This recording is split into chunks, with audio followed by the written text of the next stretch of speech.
Is now updating their guidance on what kind of mask you should wear. Dr. Zorba Pastor joins us now. We have a look at those new guidelines, and we'll be taking your questions in the next segment. Hi, Zorba. Hi, Zorba. Hi, good to see you guys. So what is the new guidance regarding masks? Well, the new guidance is that, and by the way, anyone can look at this. If they Google CDC masks, they'll get, and they put the word update in, they'll see it.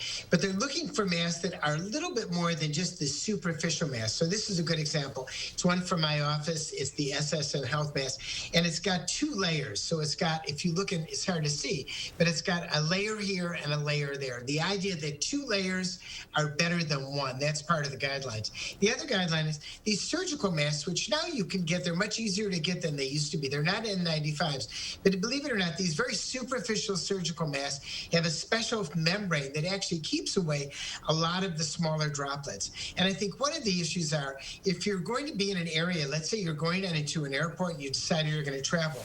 The other I thought is that 2 masks are better than 1. So you may have 1 mask there and that.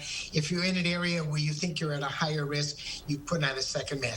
The bandanas that people are putting on are not nearly as efficient, and that's really where part of their guidelines are. And remember, this is science and evolution. When we first started, we basically said all masks are the same, and now the CDC is looking and saying double cloth masks or a mask that is something, as I said, something like this, a surgical mask, either as the first or second layer, doesn't matter. Is that like the blue ones that we've been wearing, or is this a different kind? No, these are like the blue ones that you're married. Okay. This just happens to be yellow. But it's like the blue ones that you see that are married, you know, that basically hang a little bit. And once again, they're really very good. All right, there's also new CDC guidelines about people who've had COVID-19 and right. quarantine.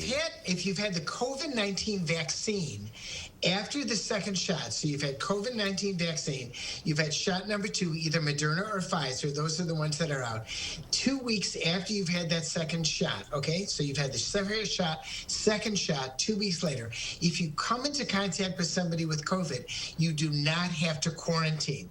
You know, there's a whole thing about the fact you have to quarantine for 10 days or 2 weeks. The CDC says no, 2 weeks after shot number 2, if you come into contact with COVID, you don't have to quarantine. This is a big issue. It's not small. This is going to get our schools open. It's going to be able to get the fact that people are going to be able to go into restaurants and theaters and so on, because it appears the shots do not keep you. You don't have to quarantine because you're not going to get and give COVID again. You still have to mask up the appropriate way when you're in places, but you don't have to quarantine, and that is great news. All right, we're getting ready to take your calls at 270-9933. If you have a question for Dr. Zorba, call in now. We'll get to your questions right after this.